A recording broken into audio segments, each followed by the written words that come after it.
All right, first up this afternoon, South Carolina Gamecocks. With the win today, they advance to next weekend's third round in Greensboro.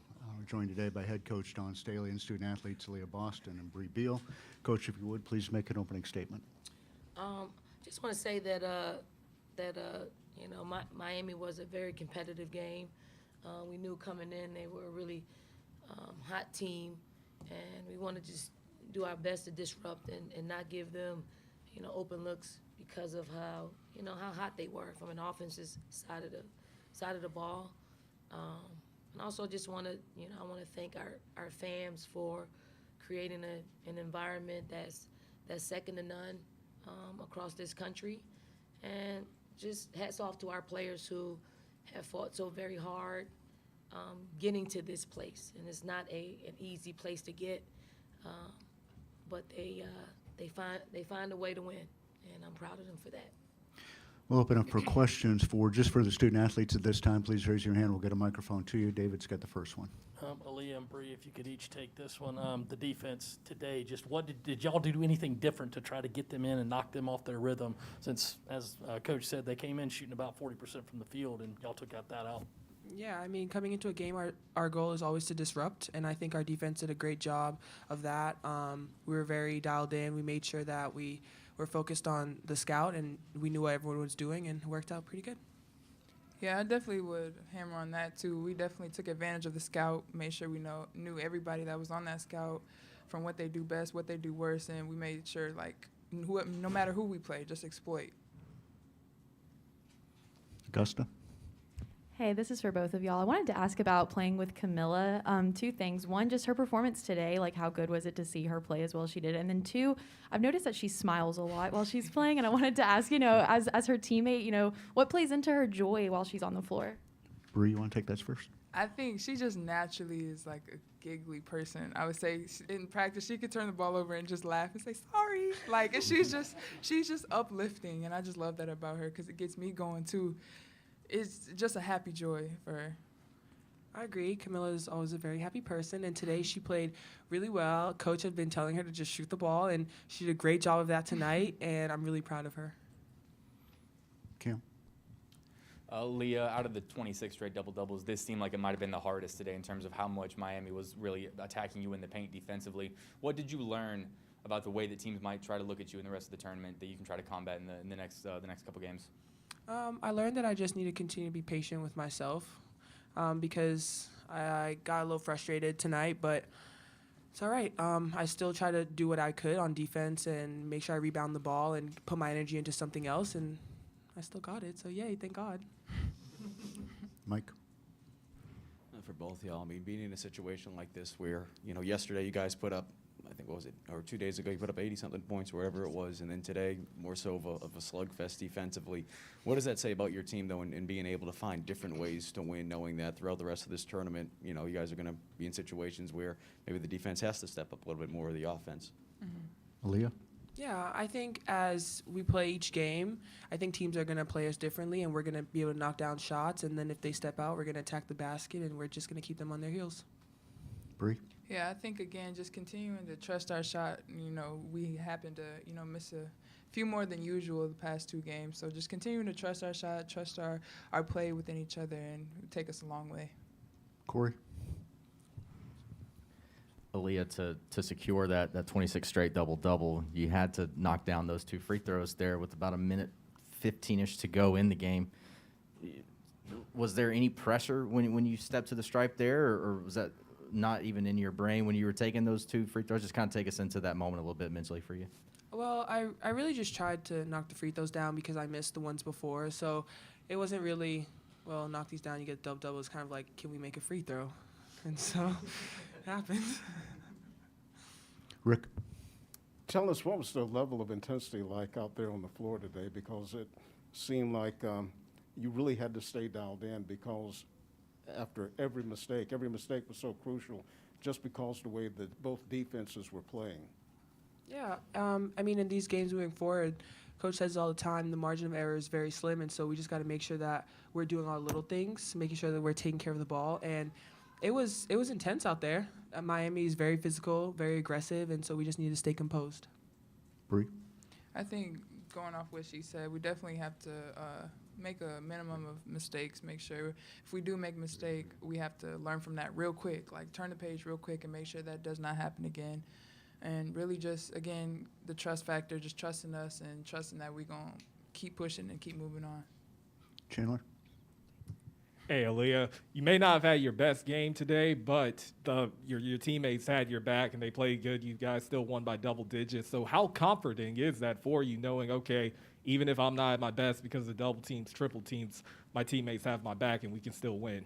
Yeah, it's very comforting to know that everybody stepped up. Everybody had a great game. Everybody on defense, Bree and Lily, guarding Marshall, like they did really well and caused some turnovers that allowed us to be able to run. And so everybody did a great job, and I'm just excited for the next game. David? Lee, you're no stranger to having a lot of contact in the paint, seeing a lot of double and triple teams. Did Miami throw anything you weren't expecting, or was it just that they were, hitting you maybe a little more than you were used to? Yeah, I think I was just moving a little too fast. Other questions for the student athletes? Let's go in the back, third row there. This is for Bree. Bree, you talked about the trust, and you guys have all played with each other for so long. How important is that trust and that experience going to be moving forward, just to not panic when things get tighter, things aren't going the way you guys envisioned it? I think it just shows examples like they're pressuring Henny today, and it's the trust with me bringing the ball up. They crashed on Aaliyah. It's the trust having Zaya and Henny hit those outside shots. So little examples like that really carries us for games to come, just believing in one another, and that, puts encouragement for me to go knock down those shots. So, that's big for us. Corey? For both of you guys, in practice this week leading up to being able to whether it's a bus or plane, whatever you guys take to get to Greensboro, before you step down up there, what would you like to work on during practice offensively so you guys can avoid another performance like you had today? Bree, take that first. I think just being consistent with, again, the ball through the rim, whether it's laying up, just seeing, open drives to the lane, when the lane's closed, being able to kick out, ball reversals, little things like that, just watching film and watch myself and us offensively and defensively. Aaliyah? I think we're doing a great job moving the ball, and I think we're getting pretty good shots, and they just haven't fallen these past two games. And so we're just going to continue to execute like we've been doing, and they will fall. Go in the front. Go ahead. Hey, since they're both of y'all, I guess how important was that to be able to have these two games at home, in the postseason, and what was that atmosphere like, just playing in that and hearing the crowd kind of going, and how did that, I guess, get you guys amped up, if at all? Aaliyah? Yeah, our fams are great. They're super loud, and they keep the energy in the building, and they just continue to pump us up no matter what happens. If they think the ref made a bad call, you'll hear it, and then if you think something good happened, you'll hear it, and so it's just great energy. Bree?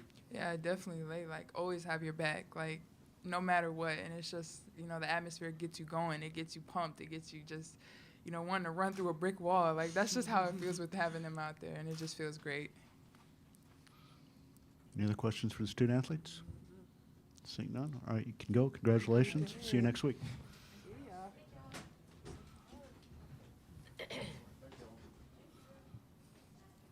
We'll open up for questions for Coach Staley. David has the first one.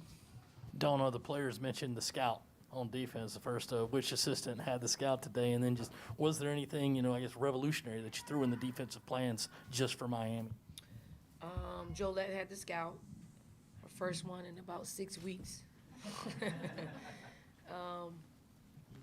And then, no, it's I don't think we prepared any differently. I think, at this time of the year, you focus in, and you don't want to be the person that has the lapse defensively.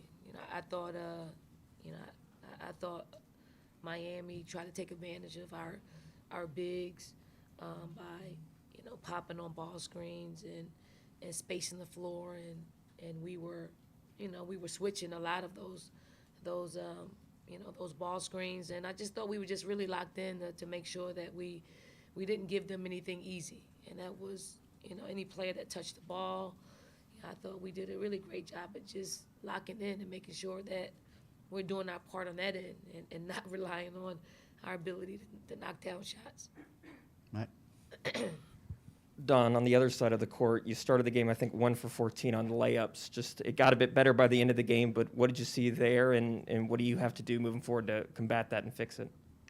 You know, I just thought that, you know, our players saw, you know, opportunities to score, and I think they got, you know, a little bit just, I mean, it was open, and it was like they couldn't believe how open it was.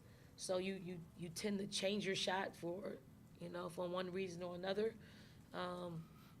But the layups, you know, I just hope we'll be able to, you know, knock them down. If we can get the layups in, it'll straighten out the field goal percentage. It's because we're not making layups and we're not making outside shots. You know, we end up shooting 30% from the floor, and, you know, you're not going to win a whole lot of basketball games moving forward shooting like that, unless, you know, we defend like we're defending. Mike? John, I don't know if you're aware of this. According to ESPN, holding them to just 54 points these last two games in these tournament games combined, that smashes the record, the previous record of 71. What can you attest just what you've seen defensively from this group and being able to obviously have the defensive performance today, knowing that the offensive side was struggling a little bit? I mean, we got smart players who are committed to defending. I think they hold each other accountable when it comes to making sure they know they scout. I just feel like there's a nastiness to us on that side of the basketball, and we see it. It wins basketball games for us, and we have to definitely pack it because again, we don't know if we'll shoot another 30%. If we do, our defense still gives us a shot at still winning a basketball game. Matt? Don, just how clutch was Camilla there in the fourth quarter, and how happy were you with how she stepped up on both ends of the floor there at the end? Super happy for Camilla. I mean, I think this is probably one of the games in which she wanted to play. Like, it's an ACC opponent. She used to play in the ACC, so maybe there's something there that we didn't know about with just maybe it being a rivalry. But once she got in, and then I didn't go back to her in the first half, but I made a concerted effort to go back. I knew we were going to go back and play her extended minutes because, one, she was effective. Two, she actually shot 9 times. Like, is that a career high for her? Yeah, so I hope she packs that part of her game because she gives us, an incredible option. And especially when Aaliyah wasn't having the night that she normally has, it's good to have another post player step up and command the ball and shoot the ball and be efficient at it. Rick? Don, following up with Camilla, we heard Aaliyah and Bria talk about how she's always happy. As a coach, would you like to see her play with a little more anger? And I'm thinking about Elena Coates, who always seemed to play better when she was mad. I mean, I really don't care if they're smiling or growling. I just want them to help us win basketball games. Camilla's, that's her. That's her personality. Don't really want to change that. I just want her to shoot the ball a little bit more, continue to rebound, continue to, when they space the floor to guard on the perimeter. And she's done a tremendous job with us. And I just hope her best basketball is started today until we're done. Augusta? Hey, Dawn, I wanted to ask you to follow up on the pitch that you were giving out there, head up to Greensboro. It's only about 2.5 hours away, I guess. How much does playing close to home, help create the atmosphere like y'all created here, kind of just moving it down the road a little bit for the next 2 games? Well, if it's anything like when we were in Greensboro in 2015. Yep. So 2015, I thought our fans did a great job at traveling and creating an atmosphere that was advantageous to us. Is driving distance. I think some of our fans had already purchased tickets well before they knew we were going to be in the Greensboro region. Wishful thinking, a lot of times that doesn't turn out the way you plan it. But I'm happy that our fans don't lose money. We're there. They pre-purchased their tickets, and I hope it ends in the way that it did in 2015. Corey? Dawn, that you mentioned kind of the unknown of what this team will be able to give you guys offensively each time you step out there. So as the coach, where does that unknown kind of have you mentally? Is there, I guess, where's your confidence level, and how do you guys just continue to work to where you can try to find some consistency moving forward? I mean, you can only do what you do. I mean, they're not. This is what they'll say. I'm not intentionally trying to miss. You know, they'll say that. I think you just have to continue to play good basketball. Just take good shots. You know, basketball has a way of just repaying you for doing it the right way and being disciplined. You know, if we're not making shots and we're not defending and rebounding, that's an issue. But as long as we're defending, as long as we're rebounding the basketball, those two areas really give us a good chance of winning basketball games. And, you know, at this point, the offense is, you know, a cherry on top at this point. Kim? Dawn, when you think about 8 straight trips to the Sweet 16, what does it mean to you to have gotten this program to that place of consistency, and what's the hardest part about being that consistent year in and year out in the tournament? I mean, the bottom line is players, it's talent. I mean, they make it work because when you don't have the talent, I don't care how good of a coach you think you are, you're not going to outcoach somebody that has that talent. I mean, it's the commitment from them. Our players are committed to doing things the right way, or actually doing things that our coaching staff want. Whether it's the right or wrong way, they're committed to it, and it's worked out for us. And hopefully, you know, these players that are experiencing it will continue to create memories that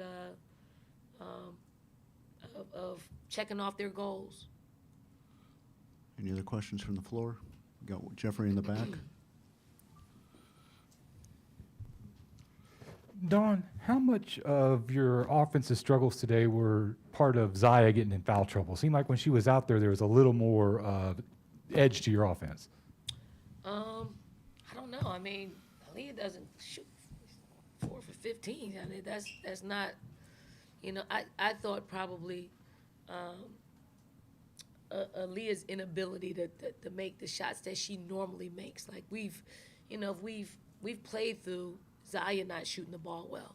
We haven't played through Aaliyah not shooting the ball well. So I think that's a really good sign that we're able to just play through that. You know, but it's always, you know, comforting to know that when you're able to play your starting 5 and the people that play most of the game, when you don't have to make adjustments because of foul trouble, gives you a good shot.